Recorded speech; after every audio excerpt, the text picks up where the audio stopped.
Welcome. I'll be covering some of my favorite moments and running commentary on Star Trek Picard Season 3, Episode 8. That opening shot was gorgeous, with the stars coming in and out, and that ominous, almost poem-like quality. You know how last time I was very confused about why Vadic didn't simply wipe out the crew? Well, about that.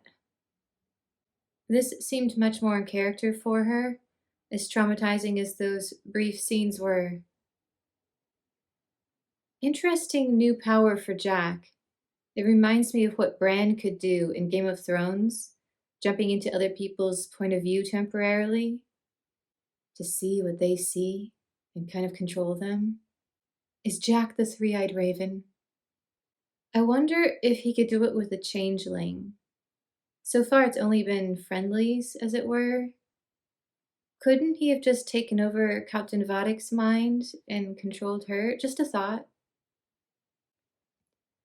This is definitely the real Troy, calling him dramatic but also looking after him like that.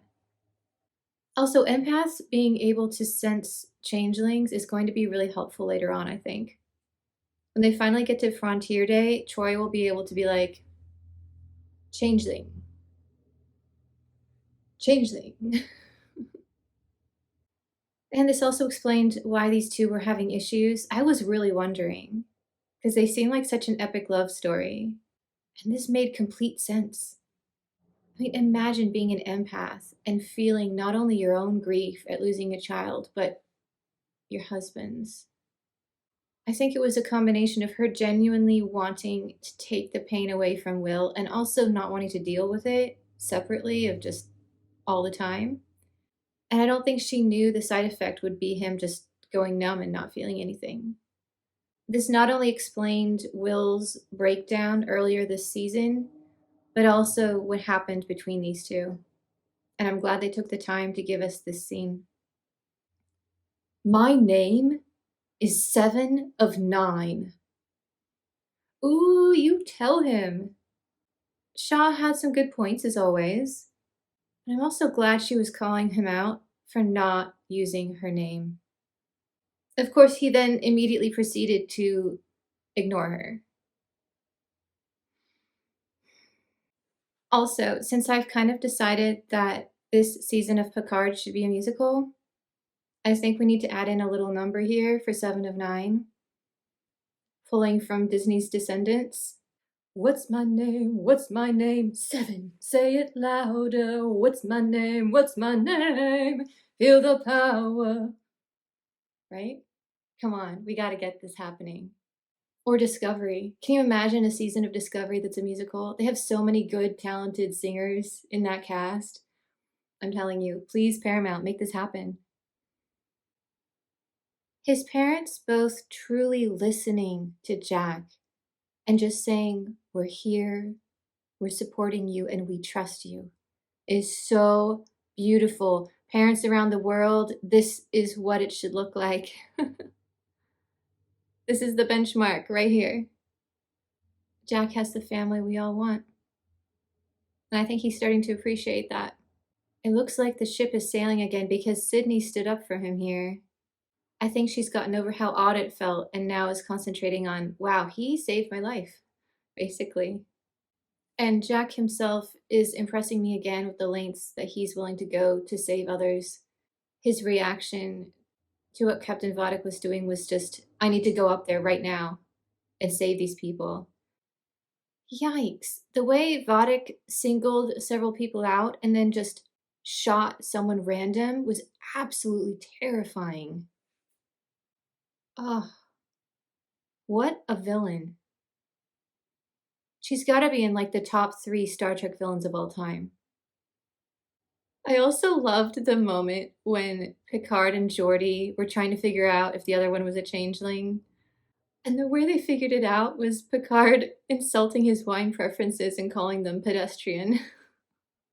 This would be a great way, actually, to figure out who's a changeling. What's your favorite white wine? Sauvignon Blanc? Tropical notes? Or green apple? Tropical? She's good. We all know Alexa prefers mangoes to green apple notes in her stainless steel aged white wine. Worf. I don't use violence anymore. Also Worf. Literally makes a grand entrance slaying his enemies like every other scene. He is such a great character in this. I just love him. He is my absolute favorite in season 3. They are jumping around between so many stories right now, and I needed to know what was going on in all of them at the same time. It was so exciting. With the Data one, I just really wanted to see Lieutenant Yar. And sure enough, we got that scene where he pulled out the recording of her. That brought me back to that trial where they used it to prove that he really was a person. I firmly believe that if he had been able to feel emotions at the time, he would have loved her. And even though he couldn't, he went as close as he was capable of. And now that he's the new him, who can do contractions and emotions a little bit, I bet he knows that. But the cameo we've been waiting for from season 1 that I really wish Elnor had been here to see. Spot! Oh, I had a cat who looked just like him. I can't believe we got Spot. I was so happy. I had to pause and rewatch that scene like 10 times. I'm sure this was accidental, but the scenes when Data was holding Spot, it was like,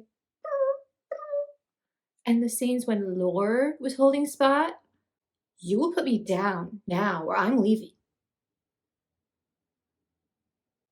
The red door that Jack keeps seeing reminded me of The Haunting of Hill House over on Netflix.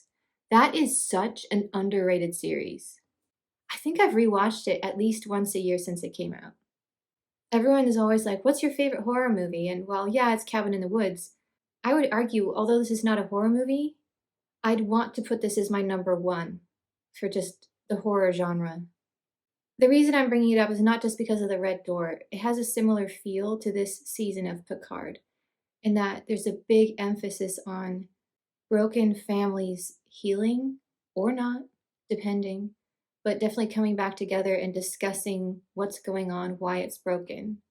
And we've had so many scenes like that, from Picard and Beverly's discussion, Geordi and Sydney, to this episode with Will and Deanna.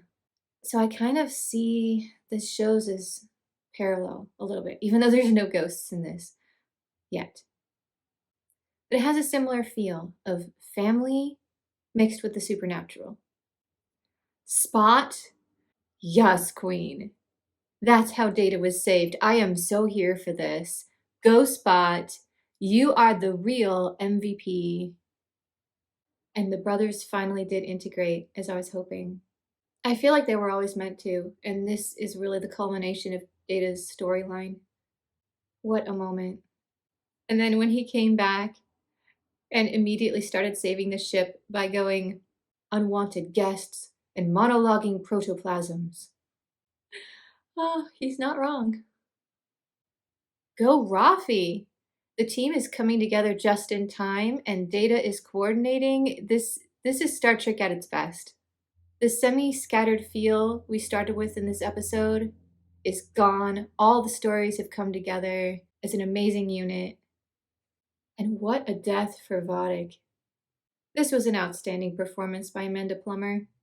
And of course, her family has history with Trek before. I think I have a reaction, actually, to the Star Trek movie that her dad's in. Yes, I do. So if you haven't seen it, check out my video for Star Trek: The Undiscovered Country. What are the odds I happen to react to her dad's film? The only problem is, with her gone, we still don't really know what any of this was about exactly. I mean, we know that there's some kind of specialness about Jack and the syndrome. Oh, this is where the episode just turned into a heartwarming classic.